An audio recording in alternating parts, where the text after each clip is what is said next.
സുനിജി, മഹാരാഷ്ട്രയെ സംബന്ധിച്ച് മഹാരാഷ്ട്രയിൽ BJPക്ക് വലിയ വിജയമാണ് കിട്ടിയത്. ഒരു പക്ഷേ എതിർകക്ഷികൾ വിശ്വസിച്ചതിലും കൂടുതൽ, പ്രതീക്ഷിച്ചതിലും കൂടുതൽ വിജയം BJPക്ക് മഹാരാഷ്ട്രയിൽ കിട്ടി.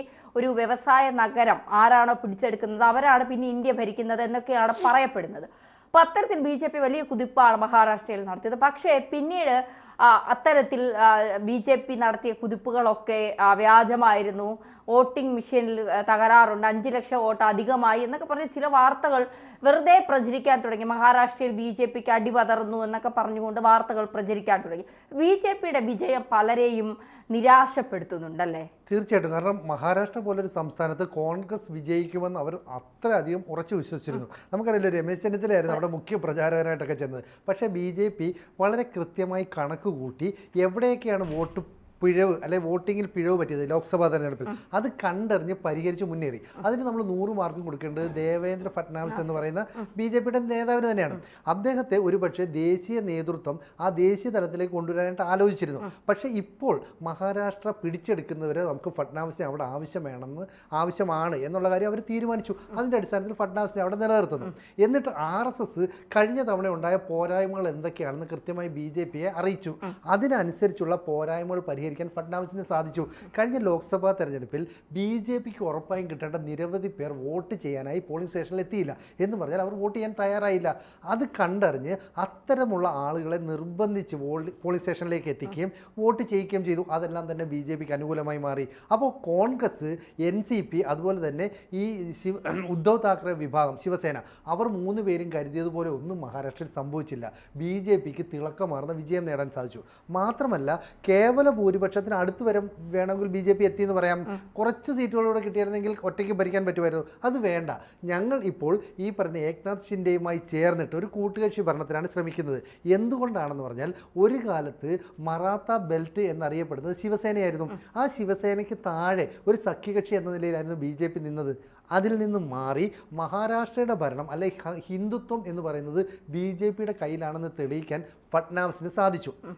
ഇനിയുള്ള പ്രശ്നം മുഖ്യമന്ത്രി കസേരയാണ്. അപ്പോൾ നേരത്തെ ഫട്നാവിസ് സഖ്യകക്ഷിയായ ശിവസേനയ്ക്ക് വേണ്ടി മുഖ്യമന്ത്രി സ്ഥാനം ത്യജിച്ച ആളാണ്. മാത്രമല്ല, ഷിൻഡെ മുഖ്യമന്ത്രിയായപ്പോൾ അദ്ദേഹത്തിന് കീഴിൽ ഉപമുഖ്യമന്ത്രിയായി ഫട്നാവിസ് സ്ഥാനം ഏറ്റെടുത്തു. അപ്പോൾ അത്തരത്തിൽ BJP എല്ലാ വിട്ടുവീഴ്ചകളും ചെയ്തത് എന്തുകൊണ്ടാണെന്ന് വെച്ചാൽ, മഹാരാഷ്ട്ര എന്ന് പറയുന്ന സംസ്ഥാനം ഇനി തങ്ങളുടെ കയ്യിലേക്ക് വരണം, തങ്ങൾ വിചാരിക്കുന്ന പോലെ കാര്യങ്ങൾ നീക്കണം എന്ന് പറഞ്ഞാൽ ഇന്ത്യയുടെ തലസ്ഥാന നഗരിയെ ഭരിക്കുന്നത് വ്യാവസായിക മേഖലയിൽ ഉണ്ടാകുന്ന ഉയർച്ചയാണ്. എല്ലാ വ്യാവസായിക പരിപാടികൾ നടക്കുന്നത് മുംബൈയിലാണ്. അപ്പോൾ മുംബൈ കേന്ദ്രമാക്കി എങ്ങനെയാണോ ശിവസേനയ്ക്ക് വളർച്ച ഉണ്ടായത്, ഈ ബാൽ താക്കറെയാണ് ശരിക്കും ശിവസേന വളർത്തിയത്. അദ്ദേഹത്തിൻ്റെ മകനെ ഉദ്ധവ് താക്കറെക്ക് അതൊന്നും ചെയ്യാൻ കഴിഞ്ഞില്ല. മാത്രമല്ല, അവർ എക്കാലവും എതിർത്തിരുന്ന കോൺഗ്രസുമായും മുസ്ലിം വിഭാഗവുമായൊക്കെ കൂട്ടി അവരെന്താ പിന്നീട് അതിൽ ലയിച്ച് പിന്നീട് കോൺഗ്രസുമായിട്ട് ചേർന്നല്ലേ അവര് മഹാരാഷ്ട്ര ഭരിച്ചുകൊണ്ടിരുന്നത്. അതെ. അപ്പോൾ അത്തരത്തിലുള്ള സംഭവങ്ങൾ ഈ പല ആളുകൾക്കും ഇഷ്ടപ്പെട്ടില്ല. മാത്രമല്ല, ഇപ്പോഴത്തെ പ്രശ്നം എന്താ അറിയാം, ഈ കോൺഗ്രസ് അമിത ആത്മവിശ്വാസം കാണിച്ച് കൂടുതൽ സീറ്റുകളിൽ മത്സരിച്ചു. ഇപ്പോൾ ഉദ്ധവ് താക്കറെ പറയുന്നു, നിങ്ങളുമായി കൂട്ടുകൂടിയതാണ് ഞങ്ങൾക്ക് പറ്റിയ തെറ്റ് എന്ന് പറഞ്ഞാൽ ഞങ്ങൾ ഇനി തിരിച്ചു പോകാൻ പോവുകയാണ്. അതായത് ഏക്നാഥ് ഷിൻഡെ വിഭാഗം, അതാണ് യഥാർത്ഥ ശിവസേന എന്ന് പറയപ്പെടുന്നത്. ആ കൂട്ടത്തിൽ ഉദ്ധവ് താക്കറെ വിഭാഗം കൂടെ വന്നാലോ ഇവർ യോജിക്കും, ഇവർ ലയിക്കും.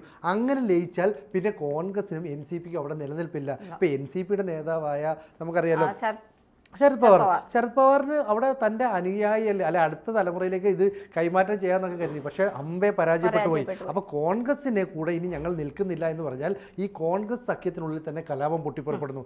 NCP, കോൺഗ്രസ്, ഉദ്ധവ് താക്കറെ വിഭാഗം തമ്മിലടിക്കുന്നു. അതിൻ്റെ നേട്ടം ഇപ്പുറത്ത് BJP കൊയ്യുന്നു. ഇവിടെ BJP വളരെ തന്ത്രപരമായ ചില നിലപാടുകൾ സ്വീകരിക്കുന്നു. എന്താണെന്ന് വെച്ചാൽ, ഇനി മുഖ്യമന്ത്രി സ്ഥാനം സ്വാഭാവികമായും BJP ഒറ്റകക്ഷിയാണ്, വലിയ കക്ഷിയാണ് എന്ന നിലയിൽ ഉദ്ധവ് താക്കറെ ഷിൻഡെക്കാട്ടിയും കൂടുതൽ ഫട്നാവിസാണ്. അപ്പോൾ ഫട്നാവിസ് മുഖ്യമന്ത്രിയാവുന്നു വരുന്നു. പക്ഷേ BJP ഇവിടെ കണക്ക് കൂട്ടുന്നു. അങ്ങനെ ഫട്നാവിസിനെ ആക്കേണ്ട കാര്യമുണ്ടോ?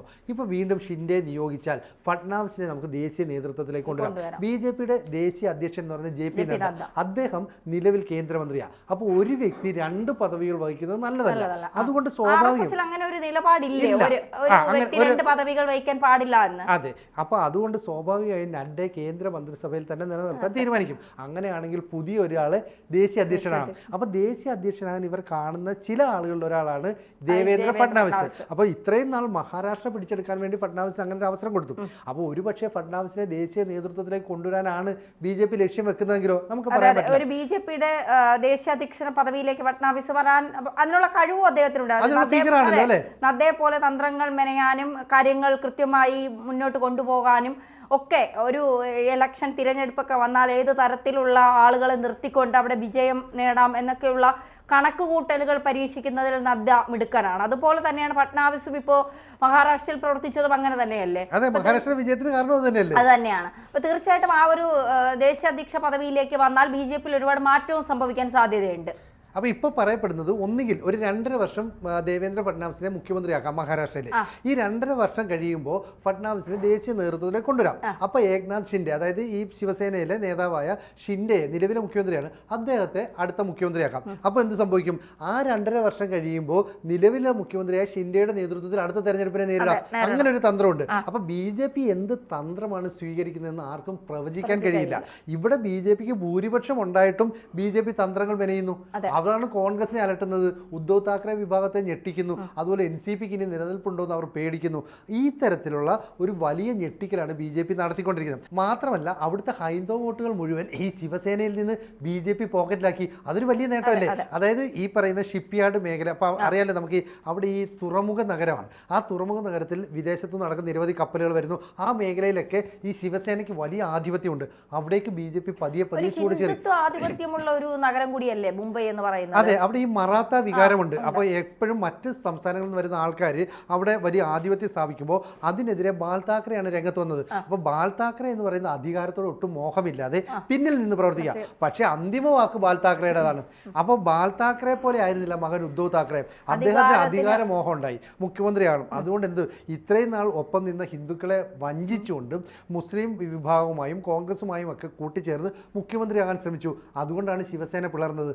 അങ്ങനെ പിളർന്ന ശിവസേന ഇനി വലിയ ശക്തിയായി ആർജിച്ച് വരണ്ട എന്ന് BJP തീരുമാനിക്കുന്നു. അതുകൊണ്ടാണ് BJP മഹാരാഷ്ട്രയിൽ കൃത്യമായ സ്റ്റെപ്പുകൾ വെച്ചുകൊണ്ട് വിജയം നേടിയെടുത്തത്. ഈ വിജയം നേടിയെടുത്തതുകൊണ്ടാണ് ലോക്സഭാ തെരഞ്ഞെടുപ്പിൽ എങ്ങനെയാണോ മഹാരാഷ്ട്രയിൽ BJPക്ക് ആ നാട്ടുകാർ പരാജയം സംഭവിച്ചത്, ആ സമ്മാനിച്ച പരാജയം ഉണ്ടല്ലോ അത് ഏറ്റുവാങ്ങുകയും പോരായ്മകൾ തിരിച്ചറിഞ്ഞ് അതിൻ്റെ പഴുതടച്ചുള്ള പ്രചരണം നടത്താനും ഫഡ്നാവിസിനും BJPക്ക് സാധിച്ചു. അപ്പോൾ കേന്ദ്ര മന്ത്രിസഭയിൽ ഇപ്പോൾ കേന്ദ്രത്തിൽ ഭരണം BJP നേടിയപ്പോൾ ഇനി കോൺഗ്രസിനായിരിക്കും മഹാരാഷ്ട്രയിൽ ആധിപത്യമെന്ന് കോൺഗ്രസ് അങ്ങ് കരുതി. കാരണം എന്ന് വെച്ചാൽ ലോക്സഭാ തെരഞ്ഞെടുപ്പിൽ അവർക്ക് വലിയ ആധിപത്യം കിട്ടി. പക്ഷേ ആ കാര്യങ്ങളെല്ലാം മുന്നിൽ കണ്ടുകൊണ്ട് തെറ്റുകൾ ആവർത്തിക്കപ്പെടാതിരിക്കാൻ BJP ശ്രമിച്ചു. അപ്പോൾ ദേശീയ നേതൃത്വം എന്തൊക്കെ പദ്ധതികൾ ആസൂത്രണം ചെയ്തോ അതൊക്കെ കൃത്യമായി ഫഡ്നാവിസിന് അവിടെ നടപ്പാക്കാൻ കഴിഞ്ഞു. അതുകൊണ്ട് ശിവസേനയുടെ ഉൾപ്പെടെ ആൾക്കാരെ BJPയിൽ എത്തിക്കാൻ സാധിച്ചു. അപ്പൊ മഹാരാഷ്ട്ര ഇനി BJPയുടെ ഒരു വലിയ തട്ടകമാണെന്ന് നമുക്ക് പറയാൻ പറ്റും. തീർച്ചയായിട്ടും BJP സിനിജി പറഞ്ഞതുപോലെ BJP ഇറക്കുന്ന തന്ത്രങ്ങൾ, തുറുപ്പ് ചീട്ടുകൾ, ഇതൊക്കെ ഏത് വഴിക്കാണ് പോകുന്നതെന്ന് നമുക്ക് മനസ്സിലാക്കാൻ ഒരിക്കലും കഴിയില്ല. ഹരിയാനയിലൊക്കെ BJP അടിപതറി തോറ്റു തുന്നം പാടുന്നു എന്നൊക്കെ പറഞ്ഞുകൊണ്ടിരുന്ന സെക്കൻഡുകൾ കൊണ്ട് തന്നെ BJPക്ക് അവിടെ വലിയ വിജയം നേടാൻ സാധിച്ചു എന്നുള്ളതാണ്. അപ്പോൾ ഈ അടിത്തട്ടിൽ നടത്തുന്ന പ്രവർത്തനങ്ങൾ ഏത് രീതിയിലാണ്, അവിടെ മെനയുന്ന തന്ത്രങ്ങൾ ഏത് രീതിയിലാണെന്ന് നമുക്ക് മനസ്സിലാക്കാൻ കഴിയില്ല. അതാണ് ഈ BJPക്ക് കേരളത്തിന് പുറത്തുള്ള സംസ്ഥാനങ്ങളിലൊക്കെ വലിയ വിജയം നേടാൻ സാധിക്കുന്നത്. കൃത്യമായ അടുക്കും ചിട്ടയോടും കൂടിയുള്ള ഒരു പ്രചരണ രീതികൾ, അവർ കൃത്യമായി മുന്നോട്ട് വയ്ക്കുന്ന ആശയങ്ങൾ, അത് പാലിക്കാൻ കൂടി അവർ കാണിക്കുന്ന ഒരു മനസ്സ്, ഇതൊക്കെയാണ്. പക്ഷെ കേരളത്തിൽ അത് എത്രത്തോളം പ്രാവർത്തികമാക്കാൻ കഴിയുമെന്നുള്ളത് ഇപ്പോഴും ചർച്ച ചെയ്യപ്പെട്ടുകൊണ്ടിരിക്കുന്ന ഒരു കാര്യമാണ്. എന്തായാലും മഹാരാഷ്ട്രയെ സംബന്ധിച്ചിടത്തോളം BJP അവിടെ വലിയ തേരോട്ടം തന്നെയാണ് നടത്തിയത്.